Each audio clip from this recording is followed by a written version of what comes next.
This is Second Win with K.R. Henderson. As always, I'll remind you, you're not late, you're assigned.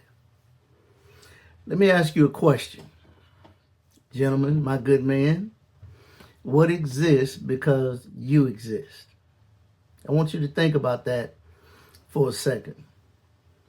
You can put your comments in the chat if you like.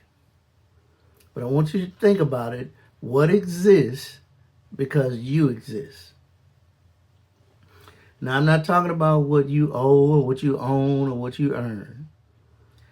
I'm not even talking about what you drive or what you post on social media.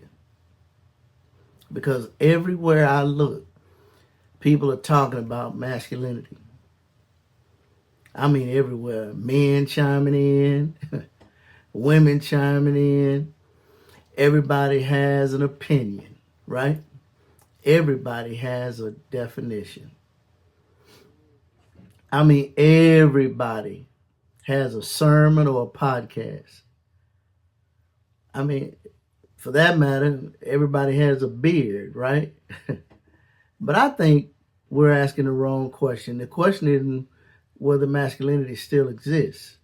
The question really is what we've chosen to call masculinity. Some people think masculinity it just disappeared. Some people think it's evolved or it's under attack. Then you got a whole nother group that thinks masculinity is toxic. But the more I think about it, the more I come to a different conclusion. I don't think masculinity has gone anywhere. I think personally, I don't think the assignment changed so much. Let me give you an example. A few years ago, I wrote a book called The Lion's Den, The Four Pillars of Male Success. And that book, I talked about leadership, relationship, health and fitness, and emotional resilience. And the more I look around today, the more I'm convinced that those pillars have not changed. Leadership still matters. Relationship, health and fitness still matters. And emotional resilience. Make no mistake about it. The tools have changed, right? The culture has changed. The economy definitely has changed.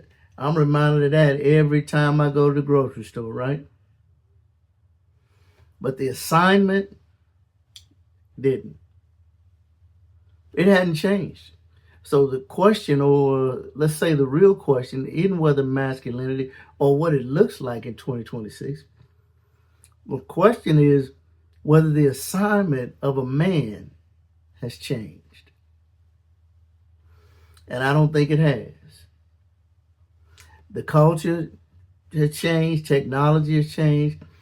A horse has become a car. We know that, right? A letter has become a text or an email. And a plow has become software. I mean, the tools have changed, but the assignment didn't. A man is still expected to carry responsibility, provide leadership, exercise self-control, protect what he's been entrusted with, serve others. You see what I mean? See, the assignment hadn't gone anywhere. Doesn't sound like it. Now, let me tell you about an encounter I had a while back. Over the years, I worked with a lot of people in business. This particular story happened quite some time ago, before gray hair and all of that. Good guy, built something in this country from the ground up. But paying on time wasn't exactly one of his spiritual gifts. Some of y'all know people like that. Job gets done, right? Invoice is sent, and payment enters the witness protection program. Almost a week goes by, nothing. No phone call, no text, nothing. Now, when I took the job, I was clean shaven at the time. No goatee, no beard, no mustache. But by the time payment showed up, I had options. I mean, beard, goatee, mustache. But that's when it hit me. Real men practice restraint, brothers, not weakness. Restraint. Think about it. The lesson that I learned over the years and the principles are best enforced through boundaries, not speeches. I think some of you brothers may have missed that. Let me say it again. Principles are based. Principles are best enforced with boundaries, not speeches. The strongest guy in the room doesn't need the last word. And maturity often looks like the thing that you really don't have to say. You have the right to say it, yeah. I had the right to say it about my payment. You understand what I'm saying? But let me tell you why restraint matters for men, gentlemen. Because years ago, one of the sharpest brothers I knew was a real estate agent. And he gave me an ocular demonstration of what doing well looks like. Active in church, teaching, serving. Kind of man people looked at and thought, he's got it together. Then the market crashed. His income started drying up. Bills started piling up, right? Pressure started mounting. And if you've ever been a man carrying responsibility, you know pressure has a way of showing up all at once. The mortgage doesn't care that the market shifted. How many of you know what I'm talking about? The lights don't care. The car note doesn't care. And the insurance company certainly doesn't care. I almost said something. A disproportionate stress level doesn't make an appointment. It just shows up. And sometimes, every now and then, the people closest to you don't fully understand what you're carrying. They don't understand the weight that you're carrying either. I watched this brother go from confidence to concern, from concern to stress, from stress to frustration. And it reminded me of something. A lot of men aren't failing because they're weak. They're drowning quietly. They're carrying pressure and they don't know where to put it. This is why restraint matters, and this is why self-control matters, gentlemen.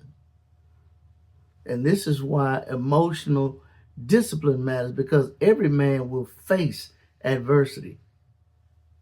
The pressure and the question, what do you do when it shows up? I've been fortunate. Let me tell you how. I've had two mentors that taught me that. What do you do when it shows up? They weren't loud. They weren't trying to dominate every room, even though they had the skill set to do just that, right? They weren't trying to win every argument. They didn't need everybody to know they were right. Stay with me, gentlemen. And man, looking back on that in hindsight, what I recognize now is restraint. And we don't teach this enough, conflict resolution, in our young men. And when we reach the place where some people start to equate restraint for weakness, come on now, we in a bad place. And I can tell you this, I don't. And let me just put it out there, okay? Patience is not feminine. Self-control is not soft. And choosing not to react is not passive. In fact, some of the strongest men I've known possessed all three qualities. They had the ability to speak, but they chose restraint. They had the ability to react, but chose wisdom. They had the ability to win an argument, but they chose the relationship. And that's not weakness. That's actually strength under control. And maybe this resonated so much with me because you know what? It took me a long time to learn this. I actually am still under construction. So when you hear me talk to you week after week, I'll tell you I am not teaching this. I'm confessing this. Because second wind was never about starting over. It was always about assignment or reassignment. A lot of men hit a season where circumstances change, career, income, maybe even marriage, health, kids grow up, the market pivots, and somewhere in the middle of all of that, they start questioning their own value. Not because they've changed, but because circumstances have. And what I've learned is this: a change in circumstances does not automatically mean a change in assignment. I want you to hear me now. The seasons change, right? The tools change. Responsibilities may even change, but the assignment, it remains exactly the same. Now, here's the second thing I think about when I think about us as men: infrastructure. This is one, I mean, this one has been on my heart because somewhere along the way, we started measuring men exclusively by income. Now, don't misunderstand me. I like money. Excuse me. I think it's right up there with oxygen. But let's not get super spiritual here, okay? We won't do that. Some of y'all listening right now talking about money isn't important. That's because your bills are probably paid. Let that mortgage company call you tomorrow and watch how quickly money becomes important again. It matters, but money isn't the whole story. Income is what a man earns. Infrastructure is what a man is. Come a little bit closer, gentlemen. I don't want you to miss this. I started thinking about my own life. If something happened to me, what would happen to the children? How would they eat? Then I thought they still have food, they still have clothes, they would still have a roof over their head. But their mental and emotional, spiritual health would suffer tremendously. Why? Because some things, just every now and then, some things fathers provide can't be measured on a bank statement. Identity, perspective, guidance, faith, encouragement, wisdom, the list goes on. That's infrastructure. Money can pay bills, but it can't mentor a child, it can't pray with a son, it can't teach character. It can't model resilience when life gets hard. And this is why I've come to believe that a man's value is not determined solely by what he brings in. It's also determined by what he holds together. I mean, we can lose a job, a title, a house. We can lose money. Trust me, I know I've lost all of it. And still be the same man. Why? Because the infrastructure was never the paycheck. The infrastructure was the character, the discipline, the faith, the wisdom, and the responsibility. And that leads me to the last thing that I wanted to have a conversation with you about: responsibility. because masculinity isn't under attack, responsibility is. The assignment of a man is always involved responsibility. A real man asks, what is mine to carry? Not what's fair or easy or convenient. What is mine to carry? Because responsibility is the admission that is the price for leadership. And maybe, just maybe, this is why the men I admire the most aren't the richest men. The older I get, the less impressed I am with titles. The less impressed I am with platforms. The less impressed I am with followers or applause. Because I've met some ordinary men doing extraordinary things every day with no audience at all. I mean, they're just the men who continue carrying their assignment when nobody's clapping. They show up, keep their word. You get what I'm saying? I mean, they stay when it's easier to leave. I know that's hard to believe. And I say this all the time. I was raised by giants, so I am not easily impressed at all. And those were the kind of men I saw every day. A Greg Phillips, an Edwin Graves, Eddie Henry Jr., a Raymond Whitley Jr.